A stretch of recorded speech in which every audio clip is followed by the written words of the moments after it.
What's going on, everybody? Welcome to the Snobs Showcase. It is Friday night. We're back again. We do this every Friday night. We bring on guests. We're just having a good old time. So I want to make sure that you are all enjoying exactly what's going on every week. So if you have any advice or you have opinions or anything like that, please make sure you are sending messages. You can send messages. You can send messages. Oh, there we go. All right. Had to switch the cameras up. But we are still live. Sorry, technical difficulty. So, okay. Send your messages to thescenesnobs.com. You can always hit us up at the Scene Snob of any one of our social media platforms. And tonight, it's a very fun night, very special night. I'm inviting two friends on who I am excited to have here. My first guest is Mr. Steve Nerangis. He runs the Alamo Drafthouse Winchester, which is our beloved theater here in Winchester, Virginia. And they do amazing things, events, and so much more. He is also here to promote and talk about his new project that I am very excited to hear. It has gotten into the Skyline Indie Film Festival. It's called Just Like Will. It's a very emotional. I haven't seen it yet, but from everything I've read, it seems like a very emotional ride through documentary of this mother who was grieving after her son had committed suicide, and she joins a rock opera with other parents who were going through the same thing. And it just sounds like a very, like I was enthralled while I was reading it. I can't wait to check this out. And when it comes out to Skyline, I will definitely be there. So without further ado, I want to bring him on because we're going to talk about a lot of other things, but I do have another guest tonight, which I'm very, very excited about. He's my partner on Pulling Focus podcast, Mr. Brian Patrick. You're on Skyline Indie Film Fest. So we're all friends. We're going to come on. We're going to talk about all the things we love. Really, it's just movies and music and all the fun stuff. So thank you for joining us. And like I said, chip in on the, I will read off on the, all your comments and stuff like that. And like I said, if you have any opinions about the show or anything like that, it's very new. So I want to learn from you guys and see what you guys like. And if you want to be on the show, if you're a musician or artist or anything like that, please come on. I'm interested in talking to you. All right. So without further ado, let me bring on my first guest, Mr. Steve Nerangis. All right. Steve, what's going on, man? Oh. All right. Give me 2 seconds. Let me make sure he's on. Steve, what's up, buddy? Oh, we're getting there, everybody. Hey there. Hey, Steve, what's going on, man? Welcome to the show. Thank you so much. Can you see me? Everything's good? I cannot see you. Let me get this situated so that way we'll be good to go. Let me pull that up. Still getting used to this whole Zoom thing. You know, it's gonna be better once this shows are in person. But I am excited. Man. There you go. All right. Got me? Yeah. What's up, man? How you doing? I'm doing well, thanks. Welcome to have me on. Yeah, absolutely, man. I'm excited to have you on, and I'm definitely excited. The more and more I read about Just Like Will, I am very excited to see this movie. It seems like such a powerful film, and I was hoping you could tell us some more about it.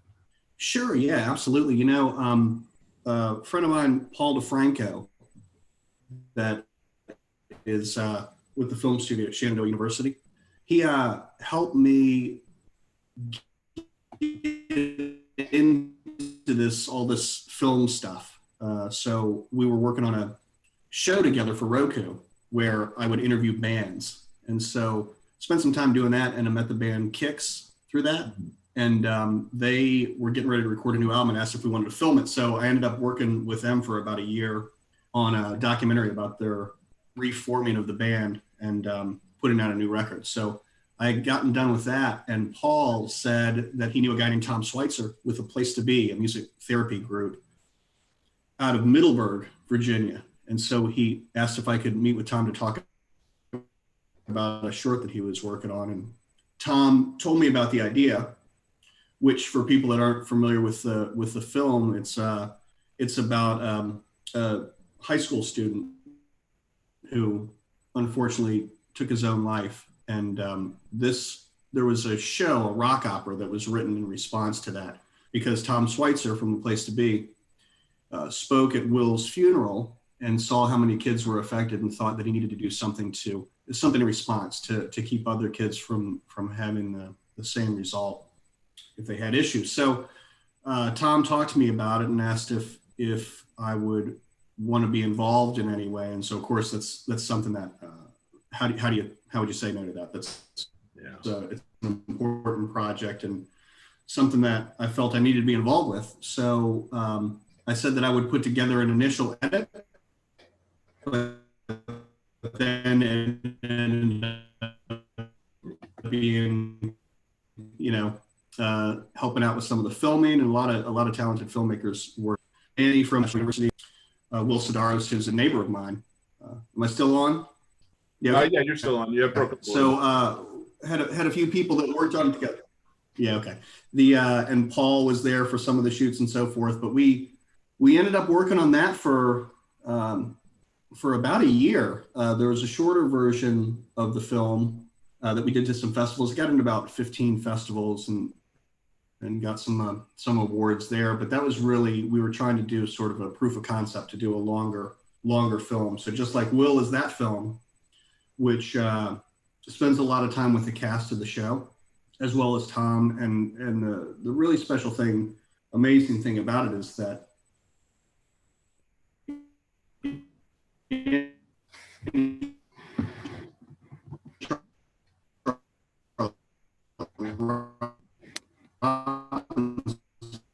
you broke up just a bit. Who was the mother of Will, other kids. So yeah, so we worked on that, and that's been in a few festivals now, and we're really excited to be in Skyline for sure. And it's done well so far. The 3 festivals that it's played in, it won awards in all of those. So we're really excited about the response. And really, the whole thing about this film is trying to get it in front of as many people as possible, because the situation with the show is that the first time I saw the show perform live, there were 3 kids that got up and they'd do a talk.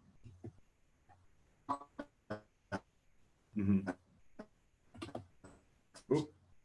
At the end of the show, and 3 kids in a row reach out for help. So nice. That really solidified my need to be a part of it. But also, we wanted the film version of it is an idea where you can only do the stage show with that many people, or 20, 30 kids involved. You can't really tour that around that much. So this was an opportunity to get it in a format that it could go out to more places and reach out to more people. Nice. Yeah, I love that though. I love that it's there to help teens, who are suffering through depression and things right now, and especially bringing an awareness to teen suicide, which is such a devastating. I mean, any suicide, of course, but like just so young, and I love a positive message like that to get out and be out there and seen. So definitely, anybody, you better be checking out Just Like Will. I mean, it sounds truly beautiful, and especially it's a rock opera, so I'm right there. I'm always there in for a rock opera, personally. But so you brought this in. I know you work with Varla Dogwood, correct? And you guys make musical documentaries and other projects along that line. So you were heavily tied in with music. I'm noticing. In a way, especially I've been around. Yeah, I've been around music for a long time. So, I wanted to be a filmmaker when I was a kid, and I also wanted to be a rock star, but didn't want to put in the time to learn how to write songs or play an instrument. So, it didn't work out. But I was, I worked for radio stations, and I worked for record labels, and I managed a band for a bit. So I was always around music, and I have a lot of friends that are still in the business and so forth. So, those 2 things, and my interest in film and interest in music, sort of came together for this Varla Dogwood Company, which was just a name that we had to make up because we had to get some paperwork done to sign this deal for distribution for the Kicks movie. So that was just, Varla State Tree for Virginia, and Dogwood, and then Varla is the from Faster Pussycat Kill Kill. Oh, You know, nice. I didn't that's even what I came put that from. together. Yeah. That's awesome. Yeah. So anyway, it sort of fit what we were doing, sort of, you know, between two worlds there. But it was yeah. So working on some other stuff now. We started filming some things that sort of spun off of the Kicks documentary. One about the club Hammerjacks in Baltimore, which is working on reopening, but of course with the current situation, I mean, opening a music venue is not the easiest thing or smartest thing to do. Yeah. So that's a little bit on hold. And one about record producers, which is cool. But then working on a short I'm really excited about right now about the musician Julian Villard out of New York. And we had filmed most of that, but he's based in Queens. So again, a little bit trying to figure out how to finish it up. But we have about a 25-minute cut of that. And I think it'll probably end up being a shorter film actually, but it's really funny. It's it's him dealing with his life issues through a fake musical. So he sort of does things about his own life in character, but it's hysterical. And so I'm really looking forward for that to get finished for people to see. And that should be done in probably a month or two. Oh, sweet. Okay, yeah. So it sounds awesome. I'm always up for a good documentary, and if you can do it well with musical rock bands, especially, like they're always interesting in my opinion. So it's very cool, and that you managed the band and you hosted. I'm sorry, what was it? White Label Lounge. I had it written down. Sorry. So White Label Lounge. That was that a musical talk show that you did? Oop. Well, while we're getting Steve back, I'm going to bring on my other guest tonight, who I kept locked away. White Label Lounge. Yeah. Yeah. Oh,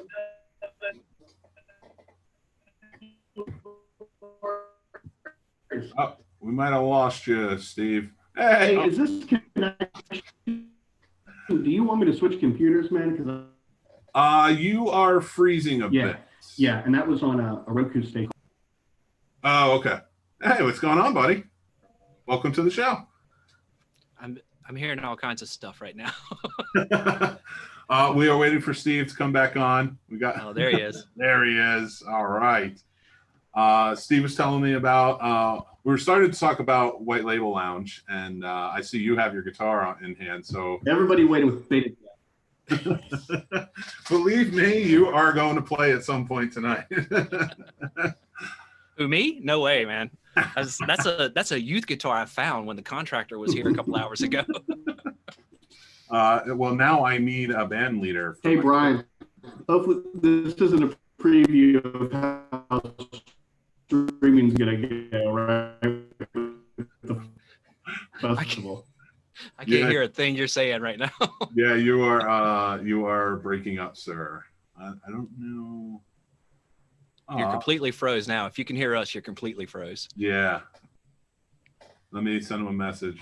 Yeah. Oh, and I just got Brian's message. Hey guys, I'm waiting. Anything can happen on this show. Exactly. Let me shoot Steve a message, so that way he knows that he has. I'm sure he knows by now. But so, how you doing, buddy? I'm good, man. You got the beer in hand. I love it. Yeah, we just talked money about finishing the basement and stuff, and I was like, I need a drink now. Money's not worth a thing. All right, let me send him a message. You froze up. So this show is definitely a show that just got to join in, enjoy the ride, you know? Yeah, I'm all about it. I was listening to you guys for like 6-8 minutes. I was like, hey, I'm in the room. Because I got the link and it just said, that the host would let me in eventually or whatever. So I was like, well, I'm going to hop on YouTube and say, hey, I'm here.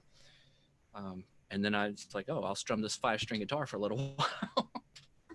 Who is? I was gonna call you. I can't remember his name though. Now is what was his name? He was Jay Leno's guy. What was his band leader? The one who always just like sat there with the guitar and was laughing. Yeah, I don't know. Kevin Eubanks. Kevin Eubanks was his name. Is that right? Yeah, I believe so. I believe it was Kevin Eubanks. I mean, I believe you. I don't remember, but who was the guy? Oh, I'm thinking of the guy from Saturday Night Live. G something or J something. G Smith or something like that. I can't remember. Whatever. Yeah. So The best late night talk show house band, in my opinion, was the short-lived Magic Johnson show. He had Sheila E. as his like band leader or whatever. Really? Yeah, and they did a drum solo like every night. She would like show off her drum shots, which are awesome. That's pretty crazy. I don't remember. Oh, yeah. Well, I think they did have a Fox show. Yeah, it didn't last long. It lasted longer. No. It didn't last as long as Arsenio lasted. No, you know what? Actually, that was surprising to me because Arsenio lasted a lot longer than I remembered. Because I think he was on from like 89 to like 93 or 94. Really? Yeah, it was something like that. He was on for a while. I thought it was like 2 seasons maybe. Oh, we got Steve back. Let me bring him in. Let's get his opinion on this. Yeah. Oh, Bert's here. Hey, Bert. Oh, we can hear him. We can't Hey, him. It's under Bert. That's my son. Bert's on the show, baby. Art Bert's video. on the show. Hold on, Zoom. You're getting there. I'm working on it, man. You should have heard all the amazing stuff I was saying. I know. I'm sure it was so profound. I could feel it in the universe. Oh, man. I gave stock tips, everything else. and here we are. We're just sitting there waiting for you, talking about who the better talk show hosts, late night talk show host band members were. Yeah. So do you remember the Magic Johnson show? Steve? Oh, man. Sheila E. was his band leader. Well, I mean, I remember that clearly. The worst, would you ever see the Chevy Chase show? Because that was a hot mess. I mean, all 6 episodes or whatever that was. Yeah, what was the deal with Fox? It was Fox had the Chevy Chase show, the Magic Johnson show, the Dana Carvey show. They were just failing, and they did the Joan Rivers show, didn't they? And that failed too. Oh, yeah. Man. They went with her. Like she was the person who substituted on the Tonight Show the most, I think. Yes. Yeah. And they were like, oh, well, this is a sure thing. This is a gimme, but no way, man. She's Joan. She was Joan. Yeah. She was okay like once every couple of months. You can't do that every night. No, that's just too much. That's a She heavy was- load to bear. I remember hearing she was pissed about that too. She didn't talk to Johnny Carson for the longest time because she thought she deserved it. I'm sure Johnny was upset. Yeah. Johnny kicking back, having a drink on his boat. He didn't care about anything. But Exactly. his Dude, 20-year-old wife. Who had a better job in show business than the sweepstakes guy, Johnny's couch guy? Yeah. Ed McMahon. Ed McMahon. Yeah. Yeah. What was his name? Oh, Johnny. I think the only better job is the bass player in AC/DC who plays the 3 notes. That's it. He needs 1 string. I was playing a 5-string guitar over here. He just needs 1 string. That's exactly right. That's Oh fun. God, that's this is a tangent show, right? I can go off on tangents. Please Go do. for it. Have fun. All right, so you just said, we just said AC/DC guy plays one bass note. I said he could play on 1 string. Do you remember DAD, Disneyland After Dark? Oh, dude, let me tell you something. 2-string bass. Is that right? He played ropes. I mean, they were It's it was hilarious. ridiculous. Well, you know what? They put out a record. They sort of spelled out the name Disneyland After Dark in a different sort of spelling, but they put out a record probably 3 years ago now. That's one of the best rock records I think in the last 15 years. Are you kidding me? It's incredible. It's Because incredible. that was like late 80s, early 90s. You know, they sort of were gone for a while, and then they came back, and they actually were on like some of the Monsters of Rock cruises recently and so forth, and everybody was losing their minds because nobody had seen them for a long time. Still, I guess huge in Europe as those things go, but never I'm really. huge in Japan. That's it. Never really took off in the U.S., right? But man, I'm telling you, they're putting out some really, really good stuff. I haven't heard that. I just assumed they faded away into nothing. So I have to Yeah. look that up. That's the best thing when you hear that too is when you hear like rock bands like fading away or even just like what America would consider smaller time rock bands, and you go to a different country and it's like they're blown up, they're huge, especially like Japan, Germany, like all over there. I'm telling you, they are a much better band now, I think, than they were when they were popular in the States. So they're just really, really good. Yeah. Well, when they came out, they had that single "Sleeping My Day Away" or Yeah, something like that. that's it. that was at a time where I guess you could get a cassette single, but you just bought the whole cassette, the whole LP on cassette. And it was the only song worth listening to on there at the time. So it's good to hear that. I trust your taste in music, so it's good to hear that they're putting out good rock music now. Well, you guys talked about, so White Label Lounge, when I did that thing for a little while, one of the things we did, we showed when they had a brand new video for a song called I Want What She's Got, which that video is so good. They're all in drag and killing it. It is so good. So look that up. Yeah. I definitely will do. Now, what you were talking about, White Label Lounge. Yeah. So was that all music, or what kind of talk show was it? Yeah, it was all music. It was interesting because it was a friend of mine named Dale Jackson, who was a filmmaker that I met because of Alamo. He was premiering. It was the first local premiere we did for any film. He had a film called Maxwell Stein, which is really cool, but filmed it locally. Northern Virginia, and we showed that, and I kept in touch with him, and we had just talked about music and so forth. So he got in touch with me at some point, and he said, listen, I'm starting a horror channel on Roku, but I want to do a talk show about music. Do you want to do that? And I'm like, well, completely not qualified for that, and I have no business doing that. So of course I'll do it. So sounded like fun, right? So we started doing that, but I said, listen, I can't it can't be a show about all horror music, because you're gonna run out of, you talk about Cramps and Danzig and stuff for like one episode and you're done. So this is not going to be interesting. So I said, if we can do all sorts of music, then let's do it. So we did that, and it was a blast, man. Got to meet all sorts of people, all sorts of bands and so forth. And again, really led into that whole Kicks thing, which led into the Just Like Will thing and all that kind of thing. So it was cool. I'm glad I did it. That's very cool. It was fun. It was just a fun thing to do for a while. We did like 20 episodes, recorded more. There was a bunch of stuff that we filmed that we never edited together or put out. It just, not enough people were watching. And it's just like, you know what? It takes a long time to edit. But the last thing we filmed was Barbecue, and I got to interview Odorous right before he died, and it was like really, really special. But I didn't even know where that footage is now. Odorous. I know, man. No doubt. It was, I miss the days, like the 80s and early 90s were perfect for it, when MTV was at its finest. Yeah. Like Headbangers Ball and everything else, like all those musical talk shows they had were great, that were ruined by like TRL by the time 98, 99 rolled around. Just those were fantastic. And then VH1 kind of had some for a little while, and then they were ruined after a while. Man, I used to. VH1 used to be my go-to. Like when MTV went all like sort of programming and reality TV and game shows and stuff, I was like, oh, VH1, and it was great for a while. And then it became all of the. I remember the '90s or pop-up video and stuff like that. It's like, all right, I like trivia, but come on. Right. The 120 minutes. I used to tape that on VHS, and I learned about so many bands because of that show. It was, I'd watch the show and go out and buy 4 new records like every week, when I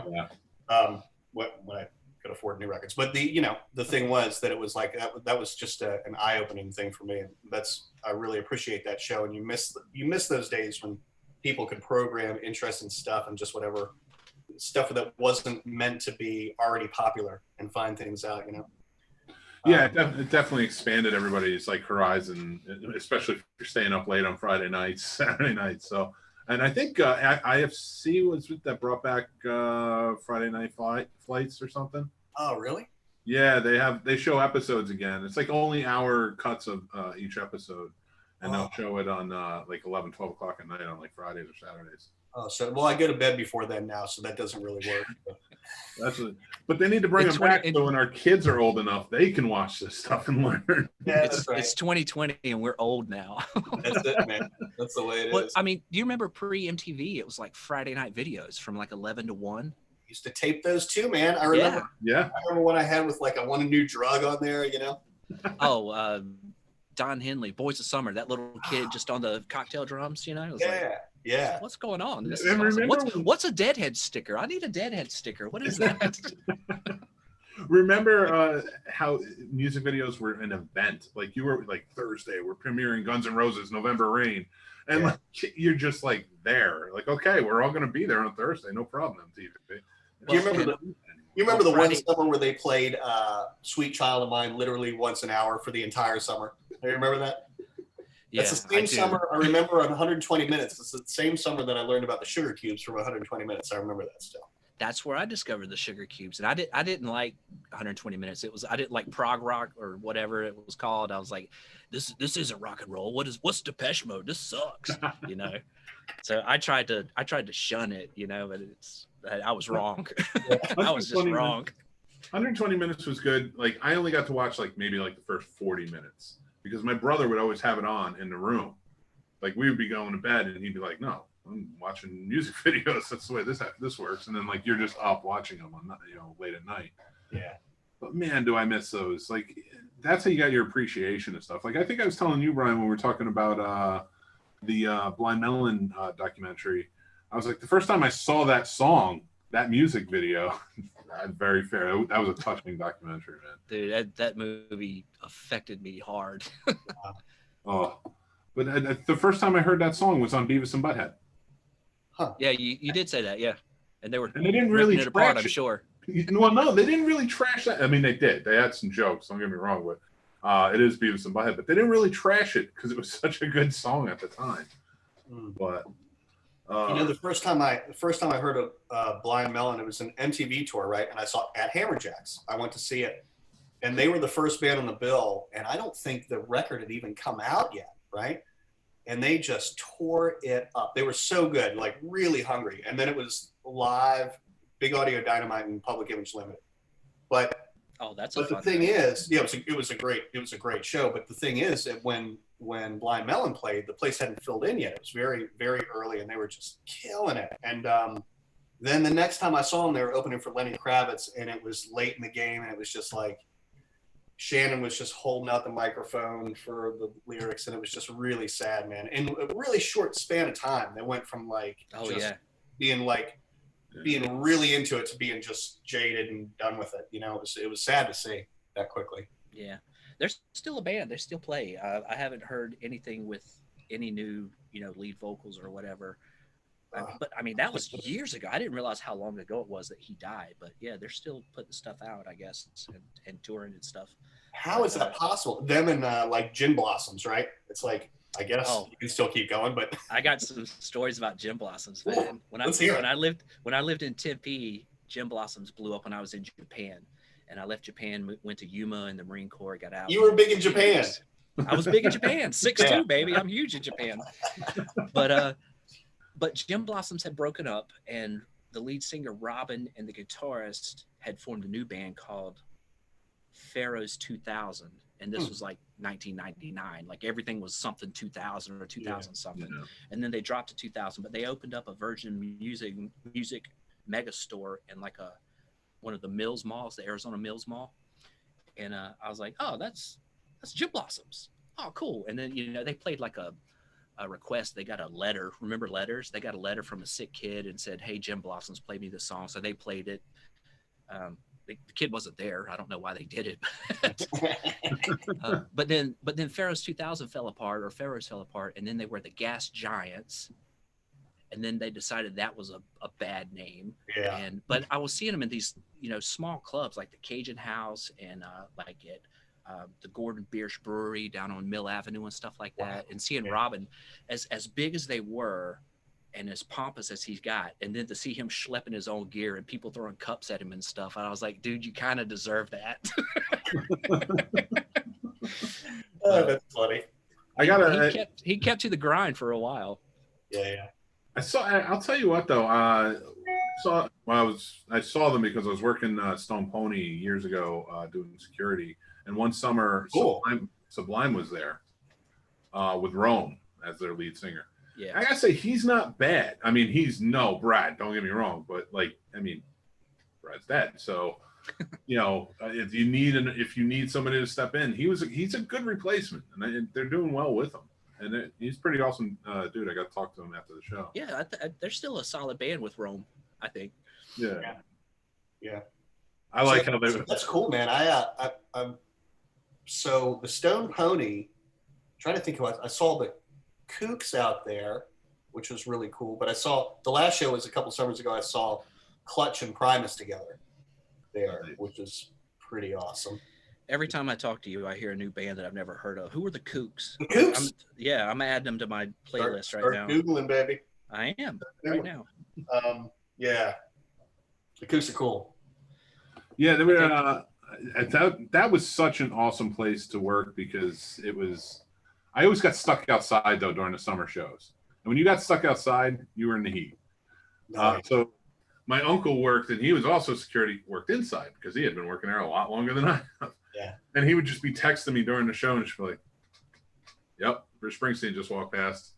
Like, of course he did, and I'm stuck outside burning my ass off with everybody else out here. But yeah, they always put on a good show there. They had Cypress Hill there one time. That was great. And they always bring the Dirty Heads back. Where's that? Where's the Stone Pony? Where's that? That's in Asbury Park. Asbury Park. The Wombats opened that show for the Kooks. That's another one you should check out, man. The Wombats are cool. Nice. I'm writing all these down as you go because I know. Yeah. Check. I hope you hit record on this, right? Oh, I hope so. Actually, I don't think I checked.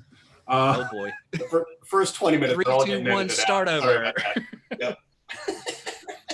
I did not hit record, but I'm going to start now. But I do have it. It's recording on YouTube, so I can always rip it later.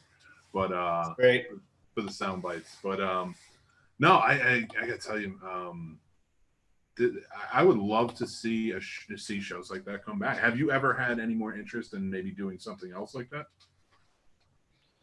Who, me? Yeah. You know what? No, because we were all excited about it. It's like, hey, nobody's doing this kind of thing anymore. And there's a reason nobody's doing anything like that anymore, because it's like, attention span of people seems to have shifted, right? So it's, if you do an hour just interviewing bands and showing some videos, people are like, yeah, right, why don't you just tell me 15 seconds, just rattle off some bands and I'll look it up, So it really wasn't, nobody was watching it really.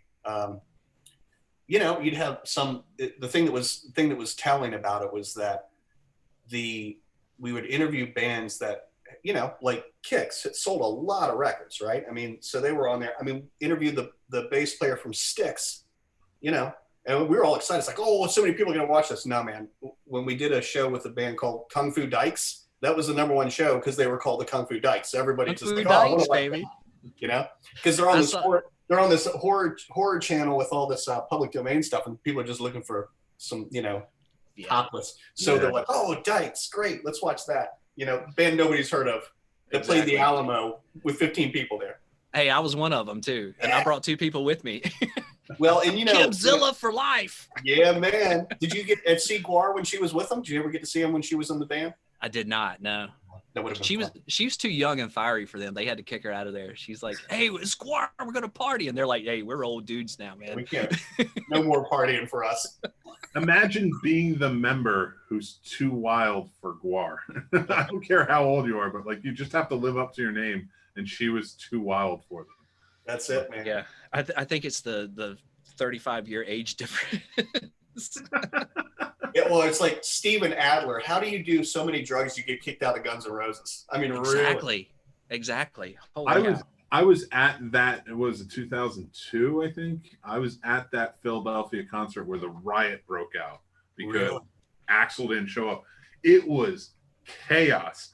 All I remember is I was very young and very stupid, but I just remember allegedly kicking off one of the binocular cases off the chair and throwing it at the stage. Allegedly. Maybe that happened. Maybe it didn't. I don't know the statute of limitations of binocular cases being thrown.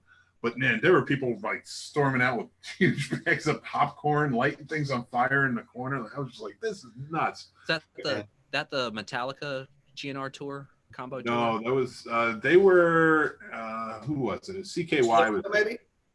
Which one? Skid Row out with them at that point? No, it was them. CKY opened. Mike D from Beastie Boys was there. Huh. And he was just DJing. Wow. So it was just, he just popped up. I think because he was in the area, it wasn't like he was touring. He just popped on, and they probably knew Axl wasn't going to show up that night.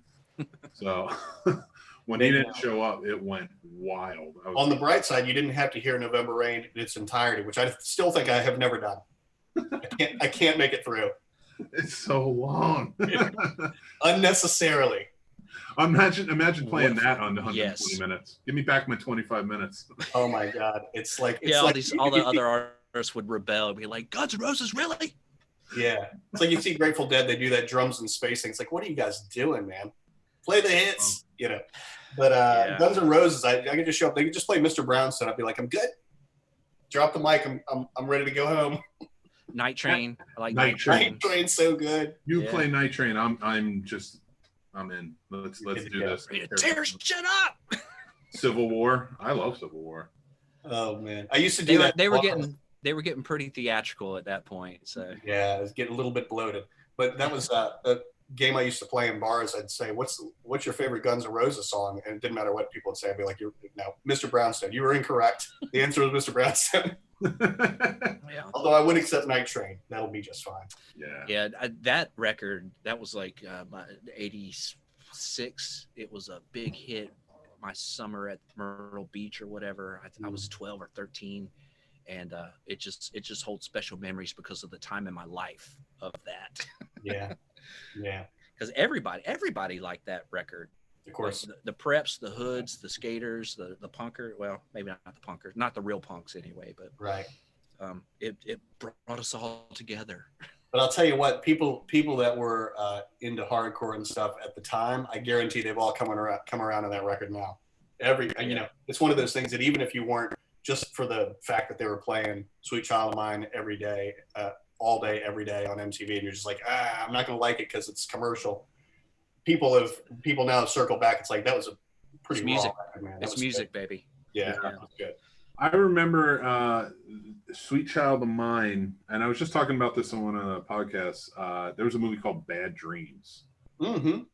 and that was the end credits song. And they paid most of their budget to get that on the end credits song. I bet they did. Yeah. I mean, it starred Jennifer Rubin. You know, great actress for the day, but she was definitely a B movie actress at the time. Yeah. I don't know who that is. Exactly. She's the star of Bad Dreams, clearly. Oh! Now that you put it in that context, sure. Right. If you look her up, you'll know exactly who she is. She always pops up in now she plays the side evil henchman woman, older woman who's the assistant or something. But she's the priestess. The priestess. Dig it, man. So and that always gets me is all of those big songs that they pay so much money for by these huge artists that end up writing the credits. Another one I can think of is the Robin Hood Prince of Thieves song. Yeah. The Bryan Adams. Yeah. How huge was that song that summer? They played that constantly. Mm-hmm. Yeah, but it was Bryan Adams. Did he really demand top dollar at the time? I mean, that song really kind of brought him into the second phase of his career. If you only like a woman. I think he was I think Summer of '69 was his big one, wasn't it? Yeah, but that was years before. Years before. Yeah. Was it? So I guess Kenny Loggins was booked, so they had to go down the list. Kenny Loggins, baby. Yeah. I had a stepmom. She's still alive. She still exists, but she's not my stepmom anymore. But her next husband, his name was Larry, and he looked like Kenny Loggins, and Awesome. I couldn't wrap my head around it. I was like, it was uncanny how much he looked like Kenny Loggins. I was like, sing Danger Zone, man. Sing it. Come on. And he played guitar and stuff. And I was like, are you here undercover? Like, what are you doing here? That's great. Now that you say it, Kenny Loggins looks like he should be called Larry. That looks like what. Oh, he's a Larry. He's a Larry for sure. He's a Larry Smith. But Loggins and Messina, I'll listen to it all day long. Me too. I got no problem with that. I really don't. Yeah, he was king of the soundtracks too. I'll always hold him to the high standard of the king of the soundtracks. He was so many. Switch talking about music, and this is a breath of fresh air because I don't get to talk about music a lot. And we were kind of going into the movies. I wanted to ask you about reopenings, man. Yeah. How you feeling? Like, I just got out after my 14-day quarantine after I was in North Carolina to see Night of the Living Dead the other night, and I got to tell you, I talked about it on the Scene Snobs podcast earlier in the week, but you guys, man, are knocking it out of the park in the safety realm, man.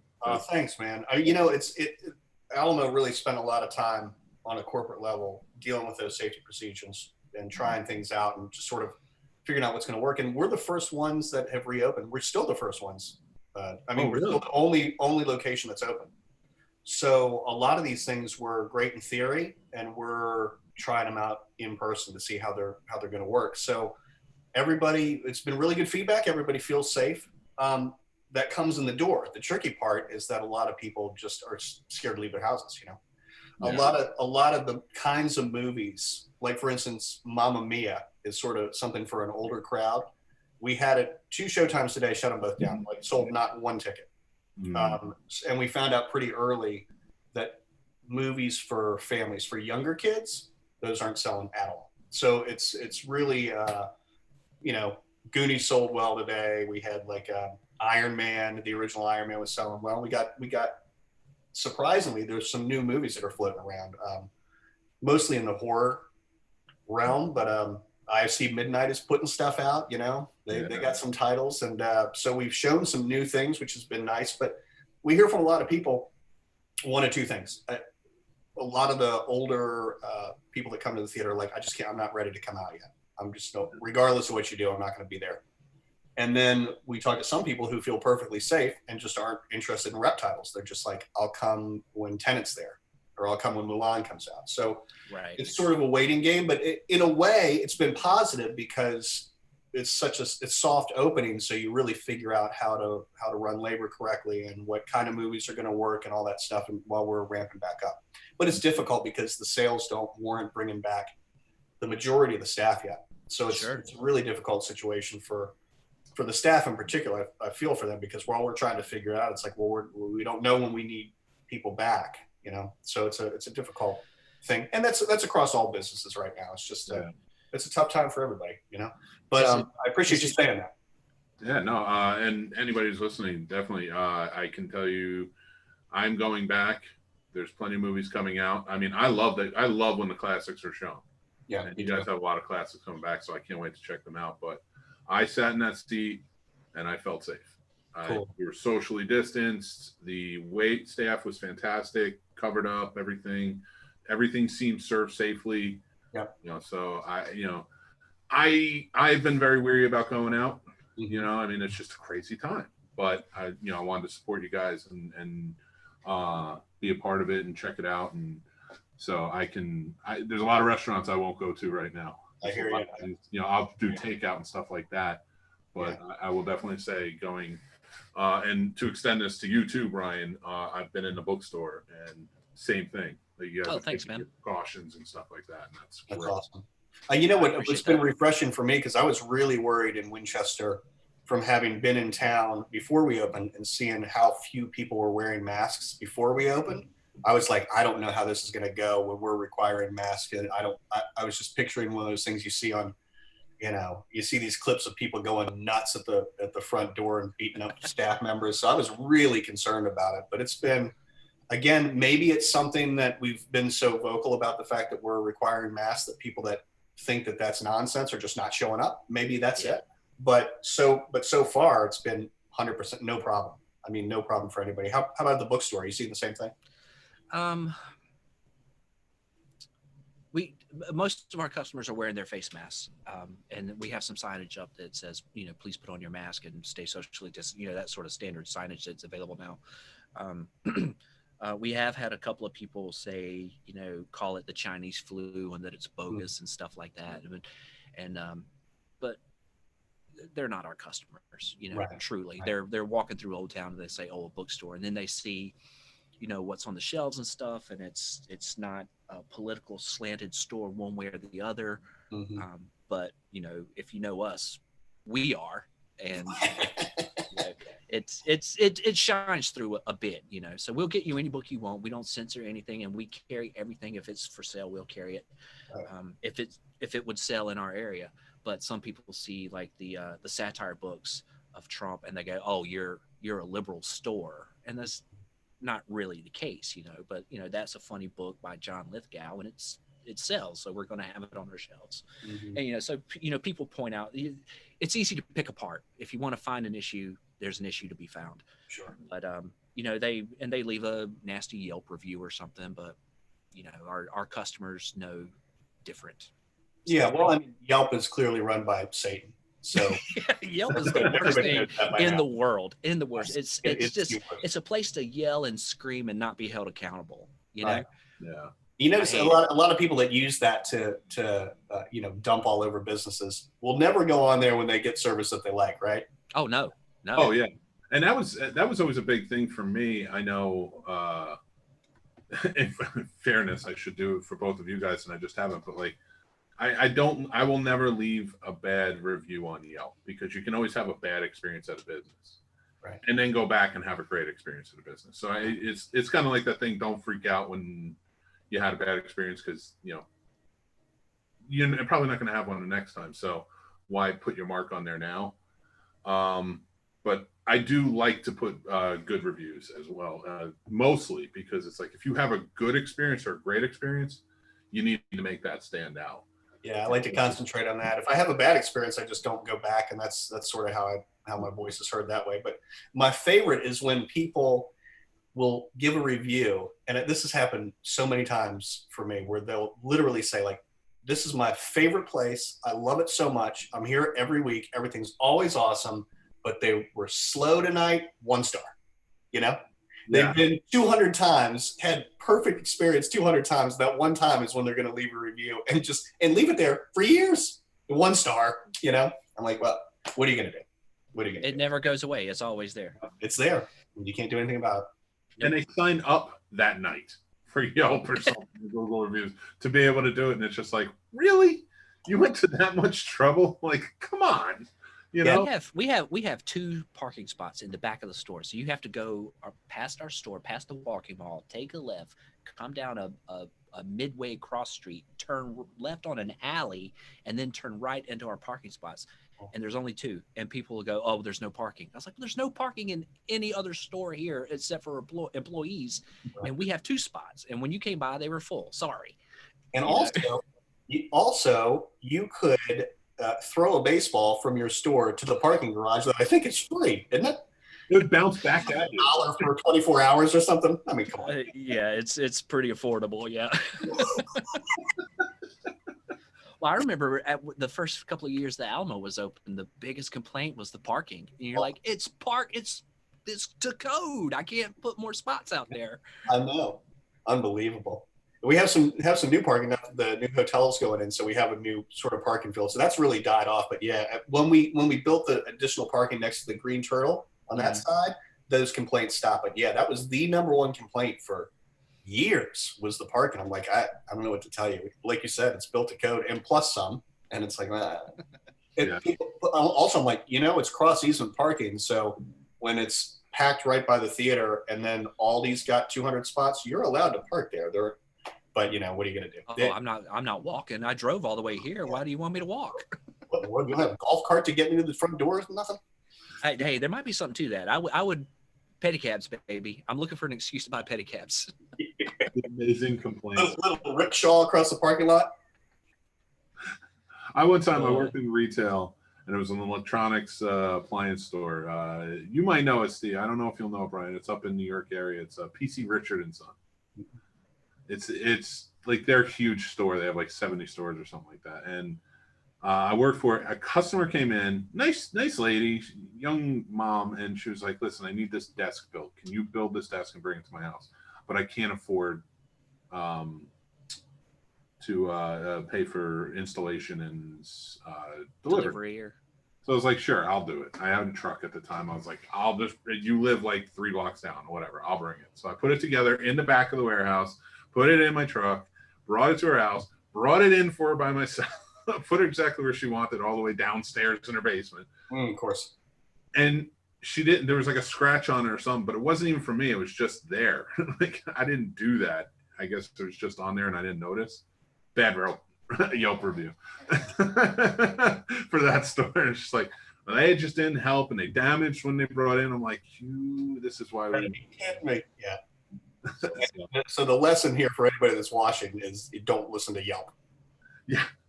Don't listen to Yelp's Yelp the and worst. shut up and leave these poor people who are working alone. You know, especially today's day and age. Wear your masks. So we were going back to the theater. Like, since you guys are the first ones open in Alamo, and there's 41 locations for Alamo? That sounds about right now, yeah. And I mean, to be the first one open, are they looking at you as like the test for everything, or were you one that stepped in and was like, we want to open and we're gonna? For us, it's a different situation for the other stores because everybody else has a separate landlord. Mhm. So since we own our own building, there's not that kind of, a lot of the locations don't want to open until there are new movies so they can pay their rent. So they're trying to wait long enough to be like, we don't have any product, we can't open because we can't pay rent. So let's put this rent on the back of the lease and stay closed for a while. So that seems to be working pretty well. But for us, we have other concerns with the other tenants and so forth, and people relying on us to be open and bring traffic in. So we were literally like, whatever day we're allowed to open by the state is when we're going to open. So that's what we did. And corporate's been supportive, but yeah, they're absolutely calling us a lot. Like, how's this working? How's this going? I've been on calls like this with 100 people from Alamo talking about what we're seeing. So it's definitely a test, and definitely a lot of things that we think can be fine tuned. Not so much from the customer experience side, that seems to be going well, but just little things about how the business runs that we think can change a little bit. But we're happy to be doing it. Just happy to be open. One thing I loved about it was when you opened back up and you did say, like, we are requiring masks. Like, there was no back and forth on that. You guys said we're going to require masks, all of Alamo. And, just to see other movie theaters who have gone back and forth and still not open, still not putting anything out, and I think that was an important step, definitely. Yeah. Whether you lose people or not, you don't want those people there anyway. We're not wearing masks. So. Well, that all happened in one day because AMC came out and said we're not going to require them. We're going to, recommend and so forth. And people went ballistic. And so in that 2 hours before they changed their mind, Alamo jumped in and said, we're requiring masks.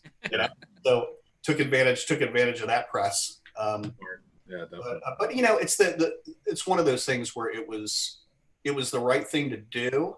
And I'm just glad that other people followed suit because you'd hate to be the only ones out there making that stand. Because when AMC opens, it's a relief for me that they're requiring it too, because I would hate to have like everybody that's anti-mask is just rushing over there, But we would prefer that everybody just decides to wear a mask because it's the right thing to do. So it's so easy, It's just the everyone, all the Karens out there, and I don't care that that's a slur now. It's all the Karens out there. I have a medical condition. You know what? You don't. Maybe you do, but it ain't got nothing to do with wearing a mask. Right. Just put the damn mask on. It's the same. I called it the comfortability factor of wearing a mask is the same as wearing like a loose turtleneck. Mm-hmm. Like, shut up. Right. Yeah. If you don't want to wear it, stay home. Like, so Mitch Hedberg had a theory about turtlenecks. It's like a midget choking you on your back. Or no, that's a book bag with a turtleneck. It's like a weak midget trying to choke me out. We both said midget. We're going to get canceled. Sorry, guys. Correct. I don't make any money on this anyway. I don't know. My wife corrects me on that. I'm like, really, dwarf? Is that the right? Is that more correct? That sounds terrible. But I guess I don't. Is it? Is that? I know midget is frowned upon. That's out, dude. Is it? Okay. I mean, because all right. I do have friends back in Jersey who are. This is going down a hole. This is going down a hole bad. Ask them and report back to us. I am going to ask. One of them was named Mike, and we called him Eminem. So, whatever. Ladies and gentlemen, I have no idea what he's referring to, and I distance myself from him right now. Meet my new co-pilot on the Pulling Focus podcast, Steve Nerangis. So my wife corrects me on that. Also, lay and lie. If I say I'm going to go lay down, she's like, no. You're going to lie down. So I'm trained on that point too. So there's some words in our house that I've learned from saying the wrong thing. Not that dwarf is one of them, because I'm not running around saying the I guess it's the M word now. I don't know. Is it little persons? Is it? I don't know. I don't know. But I honestly, I'm not trying to offend anybody. I'd love to know the answer. Exactly. Yeah, absolutely. I don't want to hurt anybody's feelings, definitely, but it does change, and like I feel like the older I get, like the less in tune I am, and then I just find out. Yeah, that's called getting old. Yep. Yeah, just in general, man. I was talking about that today, where I used to go to Lollapalooza in Chicago every year, and now when they announce the lineup, I'm like, I don't know any of these people, man, except for like Post Malone, who stinks. So I'm like, I don't know anybody else, right? Or it's like the throwback thing. They got Eminem, and all the kids are like, who is this? You know? Yeah. Oh my God, that's like a kick, man, right into the gut.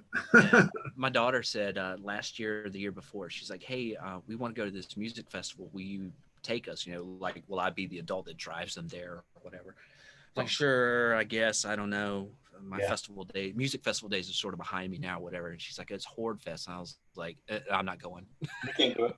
That is not for me anymore. I will drive you and go stay at a hotel, but I'm not camping in a field anymore. Those days are behind me. No, it's a weird thing, man, going to a show with kids, right? Because my niece asked me if she would buy me a ticket to see The Weeknd if I take her. I'm like, yes, I will. So took her to see The Weeknd with her friends, and I swear, man, it was like 75% of the crowd was just filming it the whole time. I'm like, it's happening right now. You could watch it and like experience it actually happen. You got to prove you were there, baby. You don't have to watch the replay. And then they're like FaceTiming their friends and singing into the phone. I'm like, The Weeknd's right there. But you just paid $100 to get in this room. Why don't you just stay home and turn on the record and film yourself singing? I don't get it.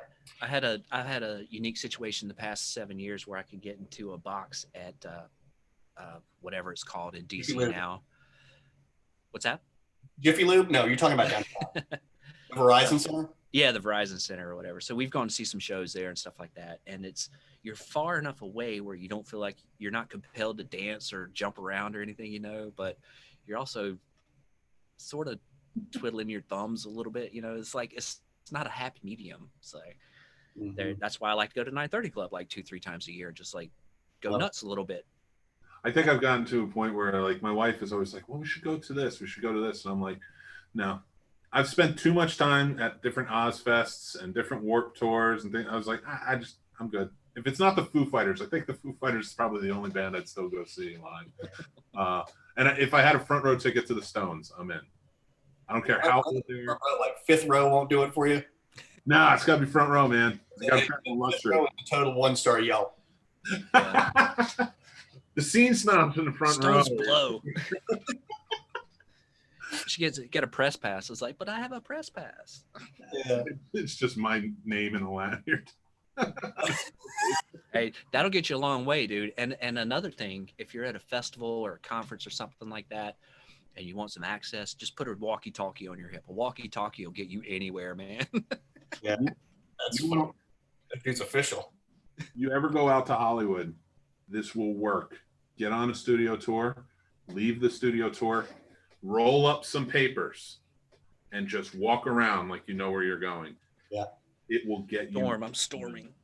I guarantee you, you know, like people I met and I'm like pitching in an elevator just because I ran around with papers in my hand. I'm like, I'm getting on this studio and I'm getting a job today. This is how this is.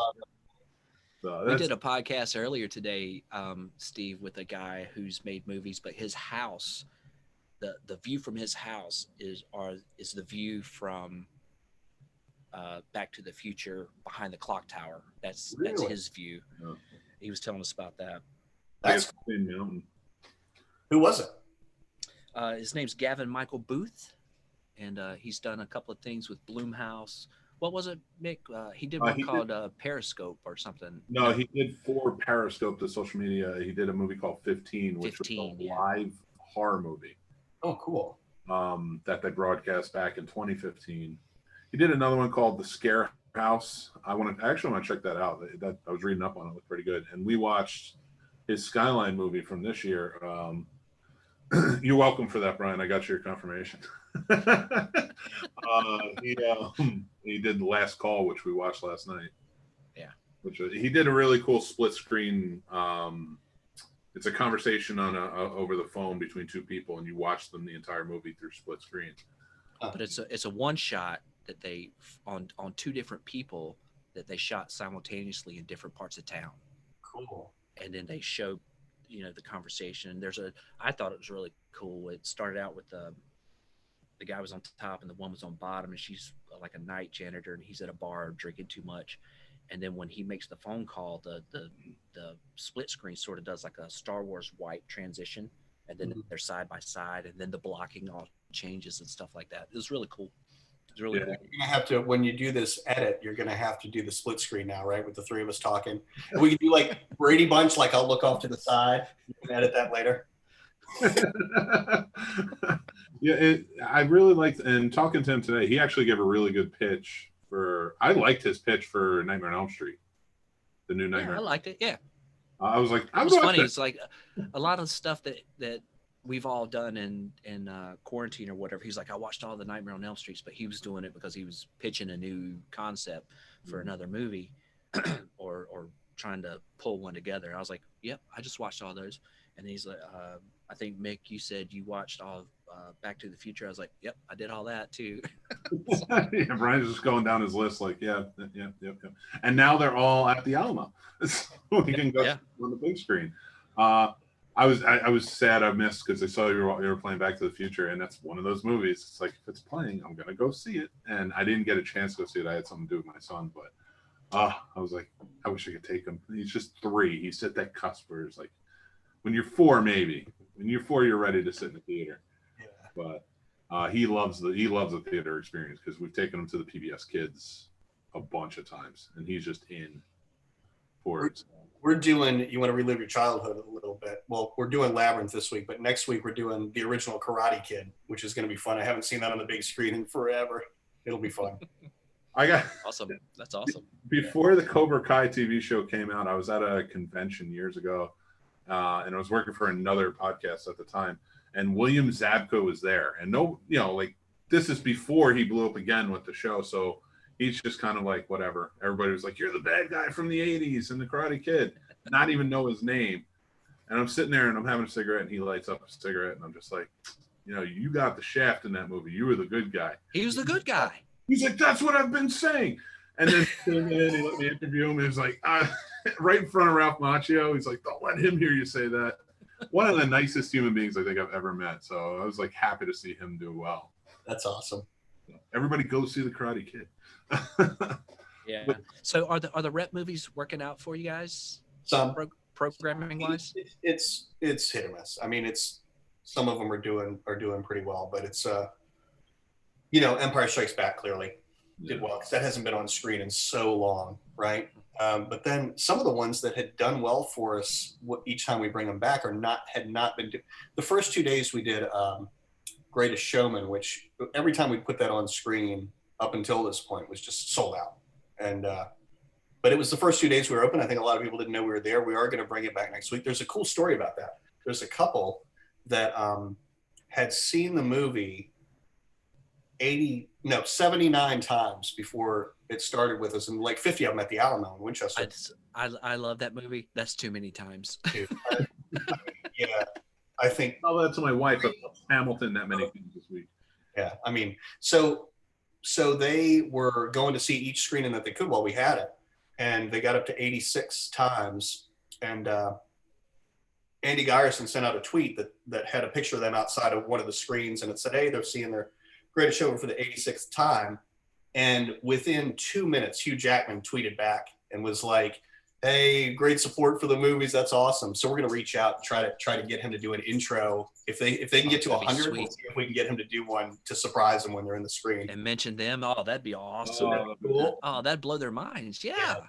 Totally. So yeah, they would just sit in there, they park in there, watch 3 shows in a row. I'm like, you guys, man. Wow. Yeah, same with me. I think it's a cool movie. I really enjoy it, but it's like, man, I've only seen it once. I'm like, it's cool. I'll watch it another time, I'm sure. But I mean, 86. There's nothing I need to see 86 times, man.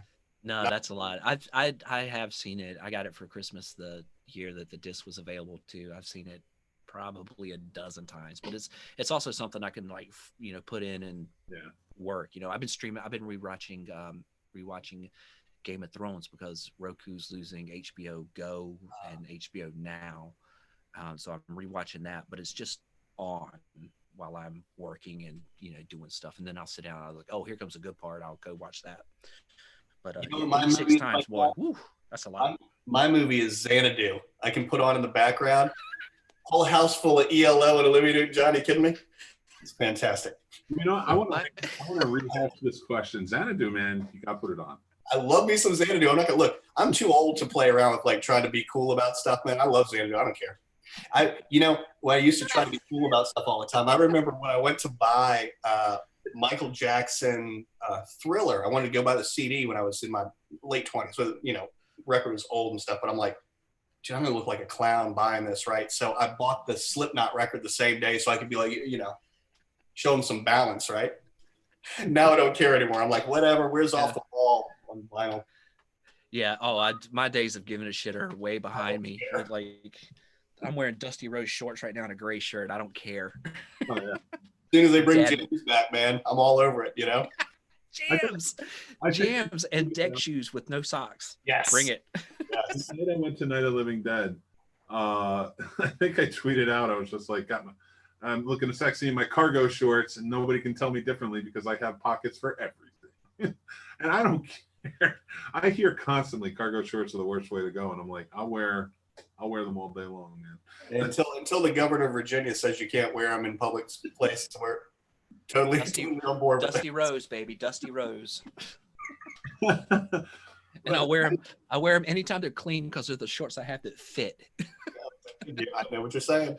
I gotta give you guys you and Andy a lot of credit with your programming since reopening too. Like, because there's been some really good stuff being popping up. Even not just the big classics, but new movies like you did Relic, you did Ghosts of War tonight. Those are both cool, man. Did you see Ghosts of War yet? No, I want to. Because I got stuck with this. It reminds me of that sort of time frame of like 13 Ghosts, the remake. Like that kind of special effects stuff. It was fun, man. It was just look. There's different kinds of horror movies, right? And those are two good examples because Relic is one of those really thoughtful. It's like it's not really a horror movie, but they sort of use that genre to tell the story, but it's so much deeper than that, and a really interesting story about dementia. But then you have Ghosts of War, which is just just like being on a roller coaster. It's just like whatever, just throwing stuff at you. It doesn't have to make sense, and it's just fun. You just get done. It's like that was a good time, So the two totally different types of movies. Yeah. What would you say is like the most popular been you've seen like people coming out to see genre wise?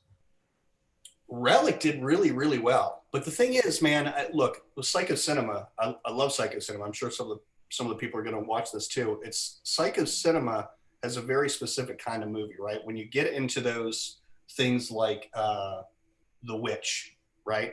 They're not as on board. It's a little bit more. They're there to watch a fun movie with a crowd, right? So some of the horror that's a little bit non-traditional doesn't really resonate as well with Psycho Cinema. And what they'll say, because Film Club is there too, they'll be like, that was kind of a Film Club movie that they put in front of us, and we try to hide it in Psycho Cinema, screening. So which what was being said about Relic, which I thought Relic was pretty clear. But people were on a line right afterwards, like, what was that about? That didn't make any sense. That was crazy. So it's like, it's you want a little bit more down the middle for the Psycho Cinema stuff, like 13 Ghost remake. You know what I mean? Just fun horror is the kind of thing that works well for them. Well, I got to tell you, one of my when you were doing the Alamo at Home, you showed for Psycho Cinema probably one of my favorite movies I've seen this year, which was out of Serbia, and it was the Witch Hunters. Awesome. Yeah, it was such a good movie, and we talked about it a little bit on the virtual discussion. And I would. That's one because of the visual effects. I know right now with reopening, it might not be a popular poll. I'm not sure. I couldn't say, but I would definitely go see that one because the visual effects in that movie, for even being something that small of a budget, were so well done. And I showed it to a few friends of mine who are VFX artists, and they're like, "Wow, I'm really surprised they pulled this off." But it's amazing. And there were a bunch of really cool films available. Like Corpus Christi, I thought was great. I really liked A White Day. So we had a bunch of really interesting stuff. But going back to the Psycho Cinema thing for a minute, every now and then it'll surprise you because like Climax was one that I'm like, I watched it and it just totally blew my mind. And I'm like, I don't know if people are going to like this movie or not. It's Gaspar, right? Yeah. Which is it's always questionable. His films are always like, I don't know if we can do this in front of a crowd, But Climax is people. If anyone knows his name, they should know what they're getting into. But Yeah, it's the people coming because it's Psycho Cinema who might not be familiar with it. Might just be like, oh my. I know. Well, it was funny because there were some people that came in. I don't know what they thought they were getting into, but I was helping Faye with an intro, and I'm like, hey, y'all, I'm interested to see what everybody thinks, man. This thing goes off the rails, And I was wearing a tutu and stuff with a boa. I was like doing it, and these people are like, what is going on in here? And then they left. If you've seen the movie, they left way before it actually went off the rails. They're just like, we've had it. We can't take it. And I was like, it's a good not for us. Not for us. It's not gonna work for you. Yeah. It's good to make that call when you start feeling that, I mean, because it's not going to get better. What was the other one? The Wild Duck Lake, which was Wild Goose Lake. Wild Goose Lake, and I remember watching that. And Umbrella Kill. Yes, that didn't seem to get a lot of. That didn't seem too popular in the PC crowd, which, I mean, I understand, but I really enjoyed that. That was a stylistic as hell movie. I thought that was. What's cool about that is that it started off kind of quietly, but that one just kept selling the whole time we had it up. So that ended up being one of the best-selling movies out of our virtual lineup. But at first it was just sort of, Corpus Christi was the big one, and that was just sort of there. But people kept going back and hearing about it, and revisiting. So that one picked up some steam later on, which was cool. Yeah, the other one, Psycho Cinema surprised me with, was Hagazusa. If you watch that is a super dark, really, really interesting film. And I was like, oh, they're going to hate this. They're going to hate this. And people are like, oh, it's great. So I'm like, I give up. I don't know what you guys No guessing. It really is. It's just like all hated Hereditary, but they love Midsummer. I'm like, I don't know what to tell you guys. I don't. I got strong opinions on Ari. I know you real do. Strong. I've seen some of that. We talked after you saw Midsummer. That did not go well. No. I did not. I got to tell you, I'm not, and I've spoken out on this on the podcast before. I am not a big fan. I like his style of filmmaking. He can make a movie look beautiful. And Hereditary and Midsummer are two very different looking movies. Oh yeah. The acting is really good in his movies. He needs a writing partner. So I just feel like he needs a writing partner to help him like kind of finesse what he's trying to say. Like, I'm not saying that his stories are bad ideas, but he just needs somebody to flush them out a little bit better. One that comes to mind who's not like Ari is Rob Zombie, another guy who can make a good looking movie, but needs a writer. He doesn't even need a writer partner. He needs a writer. He just needs to direct. Who needed a writing partner was Guns N' Roses when November Rain happened, because they trimmed that thing by a half hour. Yeah, for real. Rob Zombie remake of November Rain. Oh man. Oh, I could get behind that. Yeah, that would be interesting. Let's see what this turns into. What's Jane Seymour look like now? Well, I'm like as great as kind of going back and like kind of switching gears a little bit, but like what's his name? Quentin Tarantino. True Romance is still one of his best movies, in my opinion, and I think it was because it was directed by Tony Scott. It was just a different look, different feel to it. The acting was really pristine in a way, like he pulled off Tarantino's words, but with that Tony Scott, acting style. So like those are, some of the directors that's one that works in my opinion. I think that's what like Ari Aster needs to get, and like Rob Zombie or somebody. But Ari Aster's like next plans are like a 5-hour movie or something. I was like, what story are you going to try to tell once in upon 5 hours?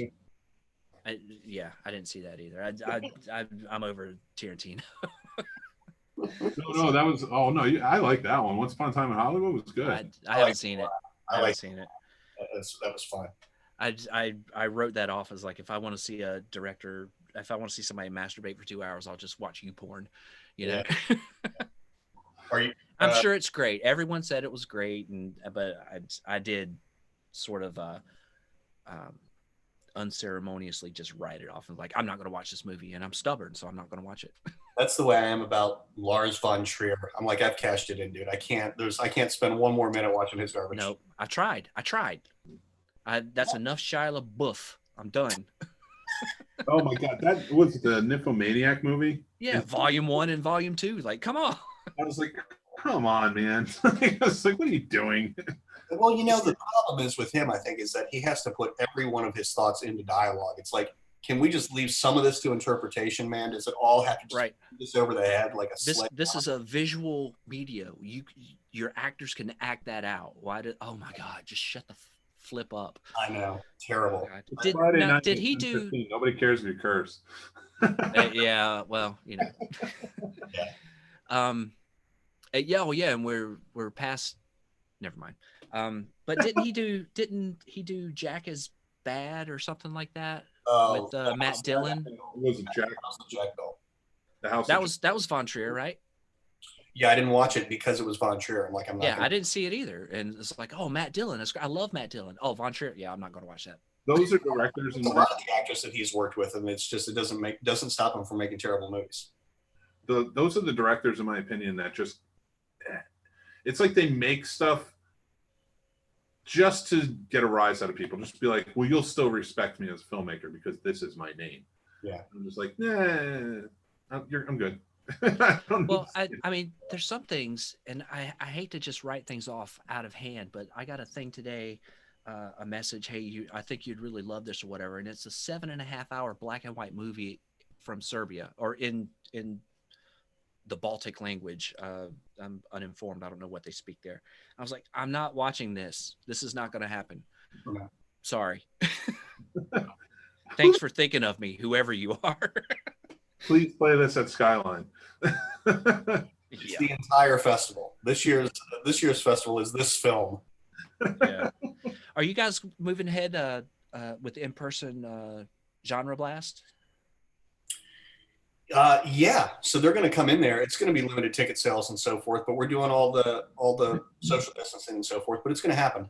I think we're going to have to limit to something like 50 passes. A lot of it too is it's really hard to figure out right now what you can and cannot do in terms of ticket sales because these movies keep moving dates. And we're like, well, if this is the weekend of Quiet Place 2, we need a couple screens. But if that moves, then all of a sudden then your host. We're still planning on having Milan and Tenet on screen when that's supposed to happen. But if those move to the rumor is they might move to the holidays. If that happens, then we're wide open. We can sell another 100 weekend passes. It won't make a difference. There's nothing on screen, right? But it's really difficult to make those calls this early. Yeah. How are the distributors being at this time? Like, Great. It's been really, really cool, man. There's a lot of people that are just giving us movies for free. They're like, you keep all the money, you can show it, whatever. That's Psycho Cinema's Mandy was no charge to us. They just let us have it, which was great. And then a lot of distributors are doing things like where they would usually have a guarantee. They're just like, this, give us 30%, or they'll do one thing that's really cool is a lot of the bigger distributors where you take somebody like Universal, and it used to be $250 per film. Whatever you wanted to show was $250. You can play it for the week, but you're going to pay $250. And now they're doing a showing or a week for the week. Okay. Yeah. But now they're doing things where there's groups of drives, right? Where they'll say, okay, we'll pay us $100 for the first film, but here's 10 films. If you want to show anything else off this drive, it's just another $75. So we can just do that for the week, which is allowing us to do some of these free screenings and so forth. We're paying flat rates a lot more than we usually do. Flat meaning you don't have to pay them a percentage of ticket sales. It's just like, here's $100 and we're going to do whatever we want. Yeah. And so people have been very cool about it, man. A lot of the distributors clearly have skin in the game. They don't want theaters to go dark. They make a lot of money from that stuff, you know? And it's also been cool. Some of the distributors have held off on titles like A24, who held off on Saint Maud. Keeps moving, but they could have dropped that onto streaming really easily. And that's not a movie that's going to make $100 million. That's something that will probably make like 7 to 10, right? But they believe in the theatrical experience, so they're holding off on it. So it's been really encouraging. It's been really, really nice to see the support that the distributors are giving back.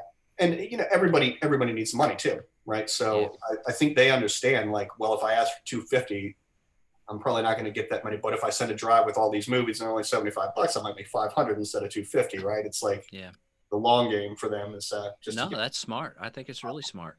It's cool, and it gives you guys options. So it does, yeah. So it'll be like a drive of all 80s comedies, you know, and then it's nice for us the next week. Oh, let's play this. It's already here, you know. Yeah. So yeah, it's been good. That part's been good. IFC has been great, and several of the distributors are very solid. Now, Disney is the one that's like they started off this whole process by saying they were keeping everything theatrical, but the longer this goes, they're like, well, maybe we're putting Hamilton on Disney Plus. And it worked out pretty damn good for them. I think they did all right. I think they did. We were trying to reach out to Disney to say, hey, can you just do one day of theatrical for Hamilton? Just one day, and we can sell a ton of tickets, and it'd be good. And then you just say, hey, you missed that day, it's on Disney Plus, or you loved it, it's on Disney Plus for the rest of time. But somehow Disney didn't really respond to us in Winchester. I don't know what happened. That's a shame. What is a Winchester? What is that? Yeah, the mouse was busy. Did not have time to return that call. We were going to cancel Disney Plus. We got it right when this started, so we could watch The Mandalorian with my son, right? Yeah, and then I got it. Yeah, and then I was like, "Hey, Bert, there's all these other movies." Like, yeah, I don't care about that. But then we were gonna like, well, let's dump this thing. And Vicky's like, well, Hamilton's coming out in 2 months, so let's just stay on. So, but that was interesting, man. It was cool to see. I don't know if you care about that show at all, but it was cool to see that original cast doing it, man. We saw the show in Chicago, and we thought it was great, but the original cast smoked the cast that we saw. It was like, oh my God, these guys are really good, man. I had never, before watching it when it came on Disney Plus, I had never seen the show or heard music from it, because I was like, if I can't see it on Broadway, I don't know that I want to watch like clips of it online or listen to the music. I want to, you know, I started out in theater, so like it's very different. And I even, my wife will listen to it on, was it Alexa or whatever, and the music is still different. The recorded music is different from what you see in the play. And I was like, nah, I'll turn it off and I'll put it on the play. Like, I'd rather listen to the music from the play. For sure. There's some good songs in there, man. And the thing for me is I went in cold as well. I just heard the opening song, and the rest of it I saw for the first time when I saw the show. And when The King came out, man, I was like, man, this is awesome. I was sitting there with a drink, like, you know, being cool and not, you know, talking about Slipknot. And have my drink, and then when The King came out, I'm like, I got to put my drink down and get up and clap for this. This is awesome. Yeah. I mean, it sounded like that stuff I like Jellyfish and ELO and all that kind of stuff, that like big operatic pop stuff. I'm like, where did this come from? This is great. So, still my favorite. That guy, Jonathan Groff, he's great. My wife's rewatching Glee right now, and I'm like, let me know when Jonathan Groff gets there. All right. And then there's this podcast, this narrative podcast called 36 Questions, and it's him and this other woman, and it's so good. So then it was good. I was really happy when it was going to be the original cast, the air quote original cast. There was a couple of people that weren't, you know, that were there that had already left the show. And one person that they actually brought back to be part of the original cast for the filming of it. But yeah, Jonathan Groff's his comic relief was perfect. You know, I mean, it's such a good show. I went into it. I had seen some bootleg rips of it and stuff like that, parts of it, not the whole thing. But I didn't realize that the whole show was all singing. I didn't realize that there was no dialogue. Yeah. And it didn't take anything away from it. And I had listened to the soundtrack for, you know, 3-4 years now, so I knew all the songs. But yeah, I thought it was great. And yeah, Disney's once again struck gold. They did. That show, the idea of putting that much information into song and into rhyme and stuff is just, it's just unbelievable. But even if you don't like the show, it's like, how that is such a huge task to try to pull that thing off. It's impressive regardless. Mhm. Like if you don't like it, first of all, you're wrong and you should watch it again. But it's impressive regardless, even if you don't like hip hop or history. I don't know what's not to like, really. I was watching something that Lin-Manuel Miranda put out talking about My Shot and how it starts off with the guys, Lawrence and all them, they're singing. He purposely wrote it to be more like a Rakim sort of rap verses, and then how he changed the game, and then like when Hamilton steps in, he's more of an Eminem type, and how those two it took a year for him to write that, and how it went to, and how he kind of married the two into that song, which perfect. And like it's in his mind, it's the evolution of hip hop in that one song, because there's so many different styles as you go on. It starts out rudimentary and then kind of comes into more of a clean type of thing. And he was talking about that, and then I went and I watched him perform the opening number at the White House before the show had even been announced. I saw that, yeah. And they were laughing at it. They weren't laughing at him saying, "Oh, this sucks." They were just saying, "This is funny that you did Alexander Hamilton rap."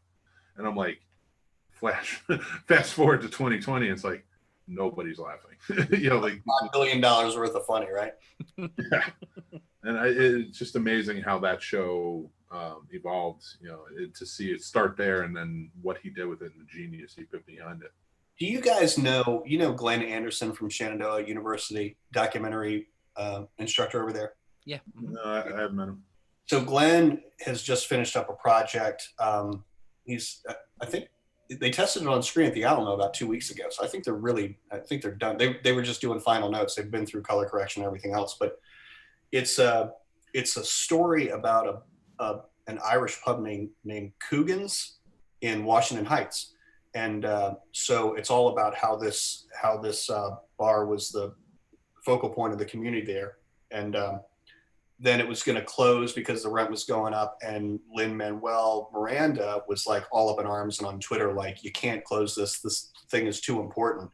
And it saved the bar, which, spoiler alert, is now out of business because of coronavirus. But it lasted for a super long time, and Glenn was working on this documentary obviously when the thing closed, but he has interviews with Lin-Manuel's dad and was talking to Lin-Manuel's people about being in, and he thought it was going to work out, but he's like, man, I'm too busy. It's like, go figure. But he does have a clip from their family of Lin-Manuel in the bar. Somebody was having their birthday, and he went up and sang happy birthday to him and stuff. He's got that clip in the film. It's pretty cool. It's a cool story, man. I think you guys will enjoy it when you get a chance to see it. Yeah, absolutely. That sounds amazing. Yeah. Especially, and I'm looking forward to his other play coming out. I think it made into a movie next year. I think. In the Heights. In the Heights, yeah. I haven't seen the play, but I knew a little bit about it. I knew more about it than I knew about Hamilton, so I'm excited to see that as a movie as well. I'm actually very excited to see a lot more musicals coming out. The West Side Story musical with Steven Spielberg and things like that. I think we need more. And it's funny you had mentioned The Greatest Showman and how great a movie that is, and it didn't do well its first time out. But like I'm hoping to see this spark more and more as we're going through this. But that thing, we didn't think it was going to do that well, and we could not get rid of that movie. It just kept selling tickets. Obviously, these people went to see it 50 times at the Alamo. It was like a lot of repeat business, and then there was like the sing-along version, and that sold a bunch of tickets. But yeah, that thing had a life. Cats, not so much. But Cats, I blame Cats for 2020, and I think Mick made a post. He's like, Cats came out in January, and then 2020 just went to shit. Beginning of the end, yeah. But I was lucky enough to watch Cats with someone who was in Cats on Broadway, in Cats the film, and in Cats in the West End. The only cast member that did all three. Wow. And he was very diplomatic about it, as he had to be, I'm sure. But I was like, we're getting drunk, and you're going to tell me what you think about this movie eventually. He was like, it was a lot of fun to make, Hey, speaking of Glee, man, that must be weird to watch now because it's like half the cast, man. It just keeps happening. It's like the original Poltergeist. It's just like where everybody, you know? Yeah. Yeah, And Christine's oblivious to that. Like she's like she likes what she likes, but she's not like up on pop culture in sort of any regard. And I was like, oh, that guy, he OD'd. It's like, oh, this is the woman that just went missing. And she's like, what are you talking about? I was like, it's in all the headlines right now. yeah. And then Puckerman, I didn't realize that, you know, he took his own life, the actor who played Puckerman, and why. I didn't know that. I was like, holy cow. Yeah, his whole jail sentence. That whole thing was crazy hearing about. But we got to protect Jonathan Groff because I want Mindhunter season 3 to come out. Such a great show. I wonder what Spring Awakening too, wasn't he? The Spring Awakening Broadway show, wasn't he? Oh, I don't know. I'm going to go with a yes. And I saw that, and it was also what's her name, Leah Michelle. Mm-hmm. Yeah. So she was in that show before Glee happened, so I get to see her on Broadway, which is really cool. Interesting note about that show, you know, you get a Broadway, but pay whatever, $150 a ticket.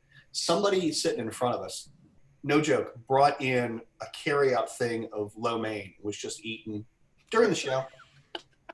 You know? Classing the joint up, keeping it classy. I didn't say a word, but let me tell you about Yelp right after that. Yeah. Straight to Yelp.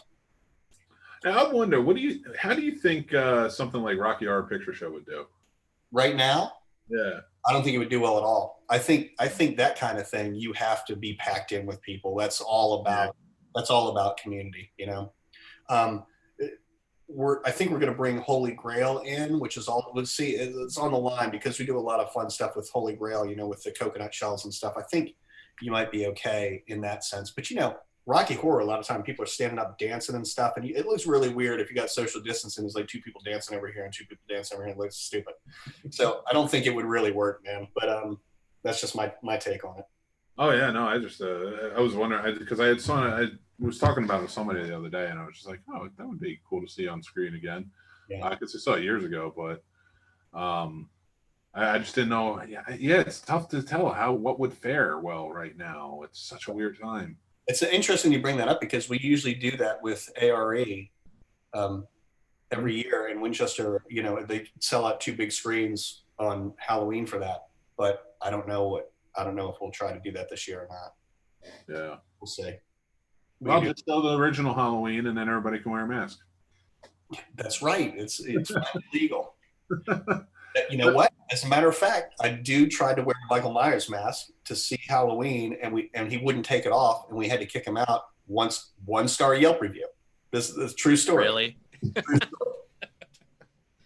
Yo, 1-star Yelp review from Michael Myers.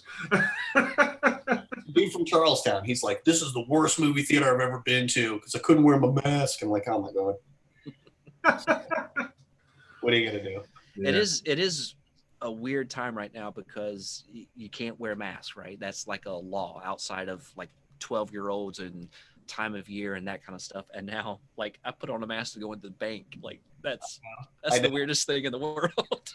Here's another callback for you, man. I see people that are like, I can't, it's too uncomfortable to wear a mask. I like to respond with just a picture of Slipknot. And I'm just like, they do it for like 3 hours, dude. And they're always playing in summer festivals. I don't know what you want, you know? Yeah. There's guys throwing up in their masks and passing out, and they still don't take them off, you know? No, that's a great point. And with the masks, I had no problem wearing it. And it's a 2-hour movie, and I was fine. It's leave it on your face. You don't think about it.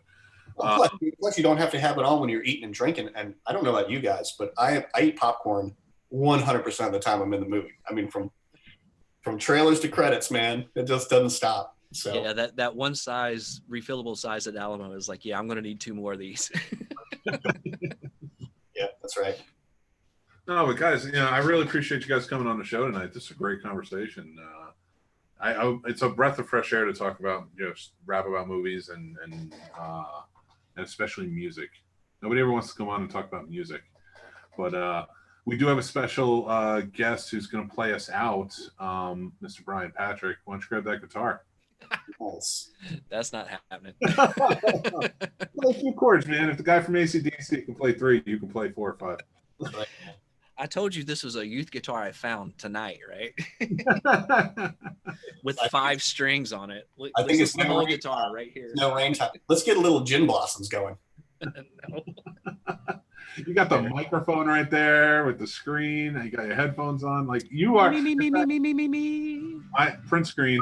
I'm getting that picture. You bastard. I apologize for the first 20 minutes. I don't know if any of that made it through or not. I don't know what to tell you. No, I could hear you until I got loaded in, and then you went away. yeah. Then I felt like I should have. Every third sentence was, "Can you guys hear me?" Or can you just edit that out? Well, this is what you looked like when I actually got on. You were like, That's fantastic. You know, when you get to that in the edit, just do some Lin-Manuel Miranda rapping over top of it, and I'll just act like I'm a genius. Sorry, Disney Plus, you're not getting my money today. Just put a little thought bubble over my head, thinking about Gaspar Noé's climax right now. You know? oh, you are definitely Lin-Manuel Nerangis now. I gotta get that thing where I cut out the lips and it's just somebody else's lips singing. Yes. Or the upside down thing, right? You cover your face. Oh God. Oh man. Well, no, but I'm very much looking forward to seeing Just Like Will. That's going to be awesome. And there's a segue for you. No, Mix the king of segues. We were talking about that in the beginning, and I think a lot of that, and I wanted to bring that back up now for anybody who watches. Like, check out Just Like Will. It seems like a really important film. It is. I think it's really important. I think it's timely right now, and it's really powerful. I think it's a really good film, and I'm glad you're putting it out there and putting it in festivals and stuff. Thanks, man. It's amazing how many people are touched by suicide. You know, when you start talking to people about it, it just seems like everybody has a story, unfortunately. So yeah, you know, I think the three of us on here just last month have a mutual friend who committed suicide, and it's I never would have expected that in 100 years, you know. Yeah, and it's terrible because the whole idea of Just Like Will is to reach out if you're in pain and so forth, and just let people know so people can help. But you know, the situation we're talking about is as much as you know, you felt more connected to it by being around that film for 2 years and editing and so forth. And it's just like, man, I just wish I knew. I wish I knew, and there was something I could do. But it's, you know, it's a tough thing. But that's why I wanted to be involved in the film, was just if that helps anybody, then it's worth doing. And like I said, the original stage show, there are one kid after another. The first time I saw it was just saying, this show saved my life. So I'm like, if the film reaches one person that way, then it was worth 2 years of work, you know? Yeah. And it's especially, you know, talking about suicide, but especially teen suicide too. And I think often I had heard a friend of mine say a long time ago that I've always carried with me, and I try to keep in mind when it comes to raising, you know, children now. A child's world, especially a teenager, when you are looking at them and you're saying your world's not going to end, they don't know that. In their mind, it is ending, because that's their whole world. All the problems they're going through, they don't know how to handle it. And you know, I think it's important, like situations like this, definitely to bring light to that and say, like, please talk to somebody, and we need to keep that in mind as adults. You know, absolutely, especially. Yeah. And it's a really, really hard thing to sort of even broach the subject, you know. Like, are you having a bad day, or are you having a bad month? Is this something serious? And then, you know, you don't want to take away from the person who's feeling that way, but then if something happens, if you're close to them, or even if you're not close to them, but maybe you thought about having that sort of engagement and then didn't, and something happens, it's always worth it. You know, as I'm over being embarrassed at this point in my life, and if I see somebody, and if it even occurs to me, I'll try to bring it up, at least subtly. You know, I'm a veteran. I've known far too many people who've taken their own lives, and it's yeah, it's just call somebody. Let's put up a hotline at the end of this or something. Yeah. Maybe. Yeah. I don't know. Always feel I'm you. getting sad now. No, but I agree. And as parents, I don't want to go off on too crazy, but like you guys are parents to older children than mine, and so you have a lot more wisdom in that area and dealing with the ages you do. Like, how do you handle those connections? Like right now, I have a stepson who's 8, and I have my son who's 3, and I try to be as honest with them as I can be, and so to hopefully inspire them to say, you can be as honest with me as you can be. You can always come to me with any problem or anything like that. But how do you guys convey that to your kids and connecting with them in that way? I've always just, because I've done so much stupid stuff. I've been through a lot and made a lot of mistakes. And I just try to take it out of their experience and just try to share mine. It's like, this is when that happened to me, because whatever situation it's in, I'm sure it happened. And I'm like, when it's happened to me, here's how I dealt with it. And here's how I got through it. I'm still here, So that's basically but that's how I do that with adults too, when I have something to share. Yeah. Yeah. It really is that hindsight, I think. When as you get older, you're just kind of like, wow, you really can't sweat that stuff that was world ending at one point in your mind. But, Of course. Yeah. And but it doesn't feel that way to them at the time. And I remember, feeling very upset. And, I don't think I was ever suicidal, but I was certainly depressed as a teenager. And I didn't feel like anyone could relate to me. So what I tried to do is just say the sort of cliche, I've been there. I know what you're talking about. And even if I haven't, talking about it will most likely help. And you don't have to talk to me. You don't have to talk to your mom, but, talk to your friends. Maybe your friends are going through something similar.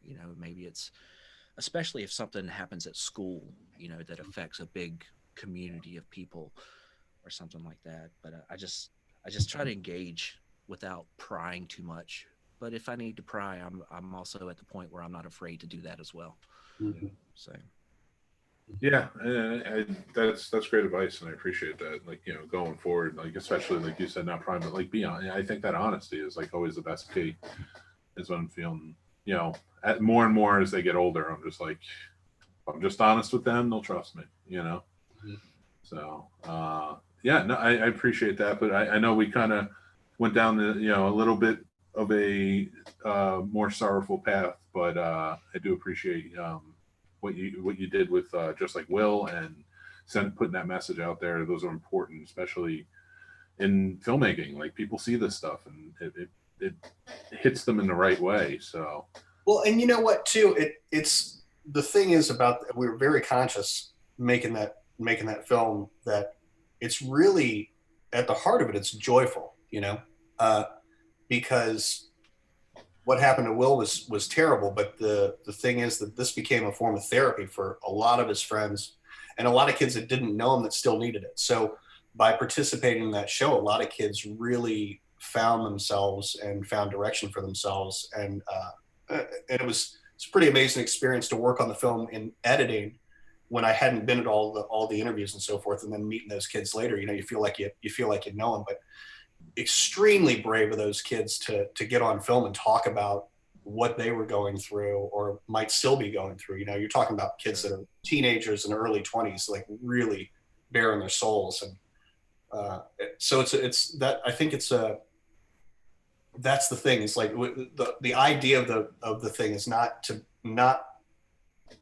to be sorrowful. It's to be hopeful. And the fact that one kid was lost, but then 25 other kids help find themselves through that experience at the end of that. That's what you get, something positive from a really horrible situation. Yeah. I want to switch gears a little bit, and I want to ask you two things. I want your expertise on these two things. Yes, Mark. I asked this one earlier. Top 5 remote drop movies. You see it on TV, you drop the remote. Okay. Xanadu. Yeah, that's why I brought it back. I'm like, I gotta hear it. Let me. So that's an interesting question, man. I think that's one of them. I always tend to get sucked into like the Dark Crystal. Always seems to be one that I want to sit around and watch, but it never really lives up to how I remember it. But each time I'm like, I think it was great, right? And then I watch them, I'm like, I don't know. Clash of the Titans is one of those, the original. I just rewatched that. I just rewatched it. Love it. It's so cool, and it's one of those things that I don't see that often. So when it comes up, I'm like, oh man, Yeah. that's a cool one. Clearly, Climax from Gaspar now, and then Just anything on They TV. show that one on TBS a lot. yeah, but not really dropping the remote. But when when Antichrist comes on from Lars von Trier, I throw the remote across the room in anger. So those are the top five. It's just broken at that point. You got to watch it. I'm frozen in disgust. It's like that old cartoon with the angry dog just at the end of its thing. Like, oh my God, it's so awful. Anyway. All right. Well, the next question should be a lot easier. What's your top five most relaxing albums to listen to? Okay. So the Cocteau Twins' Bluebell Knoll, I think is my number one all time for relaxing. Sigur Rós, and I don't really know the names of their records, man. I can't pronounce them, but an Icelandic band, that's the most beautiful stuff. So those are two of them. I think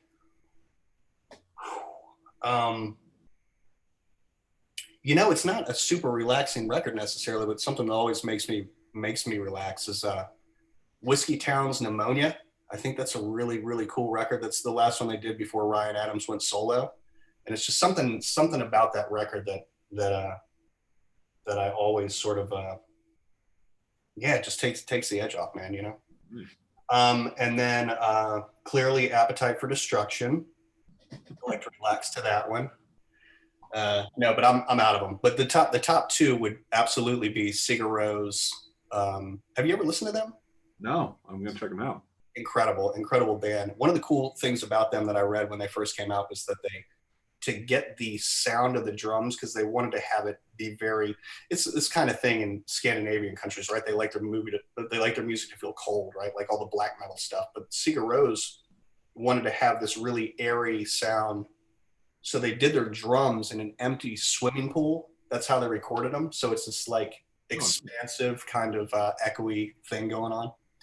But it's just their songs really breathe. They'll have songs that are 7-8 minutes, but they take their time getting somewhere. It's not like November Rain, where it's just the same garbage over and over. There's actually a point to the length.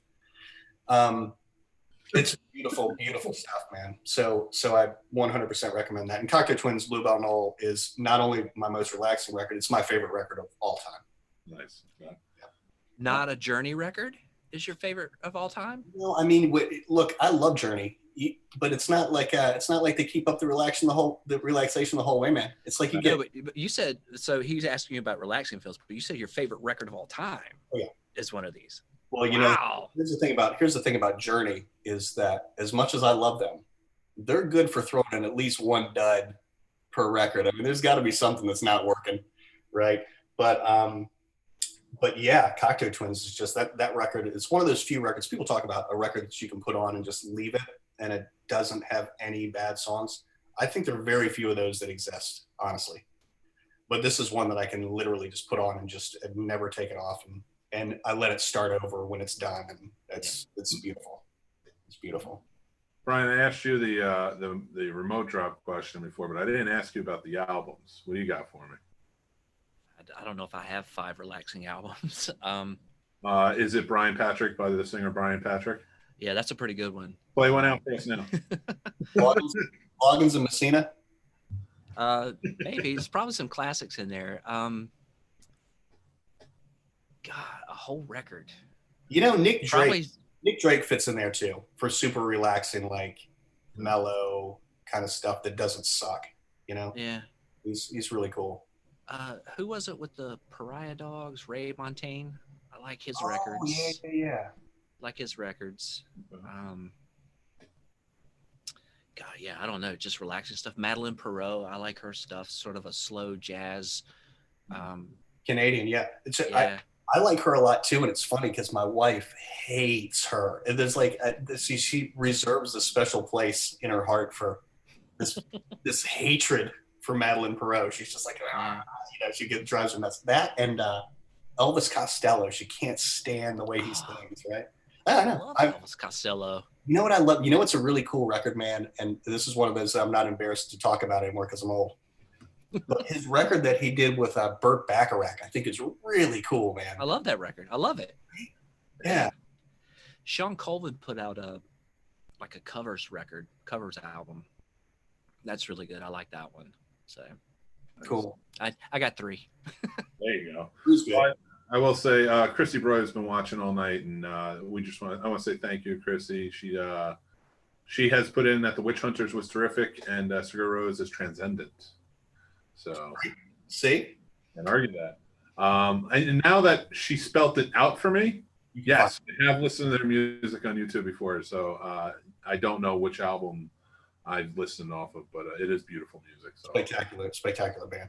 I'm going to take your choices. I'm going to write and go back to the recording now that I know I'm recording, and I'm going to write everything down. I even have the Wombats up and the Kooks up. So now, Cigar Rose later on did some more poppy, regular sort of, more traditional song structure stuff. So the first couple records, if you go back, I think around 1999, 2000, 2001, those are the ones that are just like this atmospheric stuff, Yeah. So both of you, if you don't know, check out Chain and the Gang. It's a DC area band. The Gang. Yeah, Chain and the Gang. I love them. They're weird, man. All right, that's a good name. It's cool. It's Ian Savakalis or something like that. If you know him from his solo stuff, if you guys know him. But, yeah, Chain and the Gang. Yes. Yeah. I will definitely be checking all this out and more. See, I'm not like I know music. I know what I like. My wife can. You can play something for her. She can say what album was on all night. And she can sing along with everything. Me, that's movies. Like, you pop a movie, I'm like, oh yeah, blah blah blah blah blah blah. But so it is. But I always love to just listen to people who know music. If that makes sense, because it's like I'm interested. I just don't have the knowledge base that one should have, I think, to be able to talk. And so I just try to remain a fly on the wall, I think. Yeah. But I appreciate you guys schooling me. And anytime you guys want to come on and school me some more on music and movies, let me know. I'm interested. So I think the answer is always Thin Lizzy. Just remember that. Yeah. Yeah. If it's a mathematical question, the answer is 12. And if it's a band question, it's Thin Lizzy. Well, that's what my 3-year-old's going to hear every time he asks me who's playing now on the radio. Thin Lizzy, and occasionally T-Rex, but that's the way it is. Here, hold on. While you're taking us out, let me just do this again. Well, Steve, are you there? Are you there? Thanks everybody for joining the Scene Snob Showcase Friday nights. I had a great time. Steve, Brian, thank you so much for being on the show. We need to have a roundtable at some point with no cameras on. I have a feeling a very good movie script would probably come out of it. Honestly, I don't know that maybe that much different. I think it's it would spin off into concerts we've been to and shows we've seen and stuff. But stop right there, because we're going to be here for another hour if we start. Yes. All right, that's fair. Brian, stop now. Play us out. All right, it's not going to happen tonight, ladies and gentlemen. I'm going to have him practice though, and then he's going to come on and start. He's going to be my Kevin Eubanks from now on. Oh, yeah. All right. Thank you guys again for joining. Remember, check out our shows. Go to scenesnobs.com. Our schedule and all our show links are up there. So thanks again, and have a good night, everybody. Take care.